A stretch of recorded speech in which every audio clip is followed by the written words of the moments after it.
These are starting to have a resurgence. This is a Chevrolet Trailblazer. Not the new Trailblazer with the 1200cc 3-cylinder. No. Let's go back. This is an 07, so let's go back to then. Remember the Chevrolet Trailblazer? There was even a Chevrolet Trailblazer SS. But anyway, this has a 3.7 liter inline 5-cylinder. It's a fantastic engine. I'm serious. I mean, it's not exactly the most powerful, the most torquey, but reliability, pretty dang reliable. Now, you had a couple of different models. Obviously, we had the H1, like the ones that we had in Desert Storm and that Arnold Schwarzenegger had. Then, we had the yellow H2, like the one that Will Smith and Martin Lawrence, the ones that they ran right out the front door. That one. And then, there was the H3. And to be honest with you, this is the one to get, because that H2 was a huge sucker. I mean, Hummers are built to be just massive and overgrown beasts anyway, but the H2 was just big. But anyway, you could get a V8 in here. You could get a 5.3 liter. You could do this 3.7 liter inline 5. Look at that wasp right there waiting to sting me. Anyway, automatic transmission, no manual transmission offered, locking front differentials, locking rear differentials. Let's talk about this. If you're just not into new off-roaders, like you're just not into the new Bronco, you're not into the new Wranglers, say, Casey, that's just not happening for me. Let's back on in to the last 2006 was the last year you could get a 4-liter inline 6 in a Jeep Wrangler. So I'm gonna put that compared to this. Then I want to pull an FJ Cruiser, like a blue and white 2-door, pull that right there with a naturally aspirated V6, and that would be a good competition right there. Talk about this. Ground clearance, she's got a whole bunch. Casey, what kind of gas mileage you get? Look at it. It is a refrigerator box on wheels. I'd say the gas mileage is not real good. As far as cargo room right there, you've got a whole bunch of room right there. I like the offset license plate right there. We got a trailer hitch. We got a trailer hitch package right there. I will put the weight up there so we know exactly what she's going to be towing.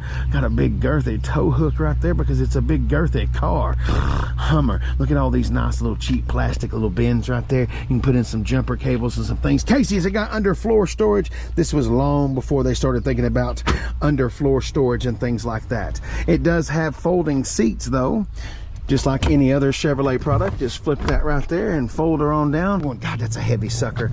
Once again, it's just everything's all squared off. It's definitely a wide body. Let's see if we can push that on down in there. Flat floor, not so much. But you do have it right there, so let's go ahead and flip that back up. We've got no map pockets on the back of the seats right there. We do have a little cup holder thingamabob right there. So you've got one cup holder, could turn it into 2, I guess. You could get leather in all of that. We've got 3 crap handles. Okay, so let's do the squishy squish test. God, do I have to? This is gonna hurt. I don't want to do the squishy squish. Oh God, oh God. I think there's oh, that's just a piece of vinyl over. Yes. Oh, I'm talking cracking. Now, real quick, I am not bragging. I am about 6'1" if I stand up tall, and about 265 pounds. I tell you that so you can compare yourself to my size and you'll know how you would fit in the back of a Hummer H3. We all like Hummers. Let's climb on in here. Ooh. It's actually not quite as comfortable as I thought. Headroom, plethoras. Knee room, plethoras. I might even possibly ride back here with 2 people if the distance was short, but we could easily ride with 1. It's actually kind of roomy back here. It's not bad. There is no 3rd row seat, so don't get all weirded out on me on that. We got a CD player right there. Single zone climate control. Looks like we got 2 vitamin 12s up there to charge up whatever we may need. Full gauge cluster, tachometer, speedometer. Oh, we've got little vent shade things to pop out of our visor right there to catch any sunlight that might creep through cracks and crevices. Power windows, power mirrors, power door locks over there on the door panel. All of your headlight controls right through the little spindle right there on the H3 Hummer wheel. See, doesn't that look Chevy to you? Have you ever seen a steering wheel that looked like that? Anyway, let's move on up there and let's bring this 3.7 inline 5 to life. Ooh, that's a tight little door to handle right there. It kind of reminds me of a Jeep getting out of right there. So yeah, let's have a look see at that 3.7 right there.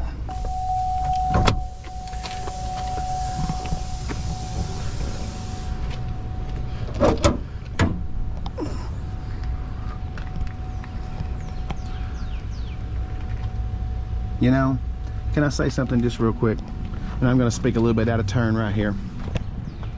Those small block General Motors V8s, they didn't have really a problem. They lasted for hundreds and hundreds and hundreds and hundreds and hundreds of thousands of miles. Anyway, and then after Vortec there was LS. Now, all of a sudden, fast forward, and did General Motors forget how to engineer a V8? Anyway, let's get back to this engine. 3.7 liter. Somebody wrote right there, it's going to hold 6 quarts of oil. Like we were talking about, you could have a 5.3 underneath there, but this one has a 3.7. I will put all of the horsepower and the torque numbers up there so you can have those on tap. I like the little hood caps right there. Is it a full-blown Hummer? Nope, not even close. Does it look the part? Semi. Somebody that doesn't know, might know, they might not know, they know though. This was built in March of 2007. March of 2007. All right. All right. There's your rear window wiper right there. A couple of cup holders. Got a big, huge glove box right there. Remember, it's a Hummer, so everything is huge, swollen, just overgrown and massive. I mean, just hard plastic. This was long before ergonomics and all of that stuff. Oh, look at that vent right there. I really didn't know what that was. There's your headlight controls. Parking brake, yada yada yada. 157,000 miles. Casey, does it have drive modes? I think we should be lucky if it drove. You know what I mean? Anyway, I am not making fun of this because this is actually really cool. And like I said at the beginning, I think I would be more apt to purchase one of these as opposed to an H2, something else. If you're not going to spend 40, 50, 60, 70, $80,000 on a new Ford Bronco or a new Jeep Wrangler, this could be in one of those deals. Pick one of these up, 5, 6, 7 grand, and then start putting some four-wheel drive stuff in there. You could be in at 15 grand and have a pretty nice little capable off-roader. Anyway, tired of running my mouth about it. Thanks so much for watching the video. Have a hobbly. It is roomy in here.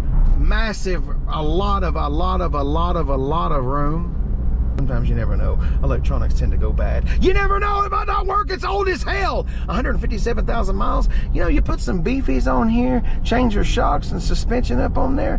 I'm telling you, you could make something out of this. If you're not into spending 40, 50, 60, 70, whatever, and this is more budget friendly than you, then hell. Oh God. Oh, that's just okay. That's just telling me to put my seatbelt on. I mean, I already have my seatbelt on. See what I mean? This is one of those situations. Can't keep them arms up. Driving with 2 feet. By the way, if you drive an automatic transmission, you don't drive it with 2 feet. The only time you drive with 2 feet is if you own a manual transmission. I'll be damned. What's the chances of that? I mean, just absolutely nothing. If you'd like to know what we're riding in, right there it is. Color and all. This one does have a brush guard, but whoo, I'm starting to smell a little gamey. Whew, we're gonna have to roll a little window down right here. Just gotta have just a little bit of vent, just a speck. Come on, you bastards! I'm melting in here. Hold on to everything you got, cause we ain't waiting on any more. Okay, so you're gonna floor it. I'm gonna try. Oh God. Okay, we're pegged. Wait a minute, we're not. Wait a minute. I put the pedal to the floor. We didn't get pegged.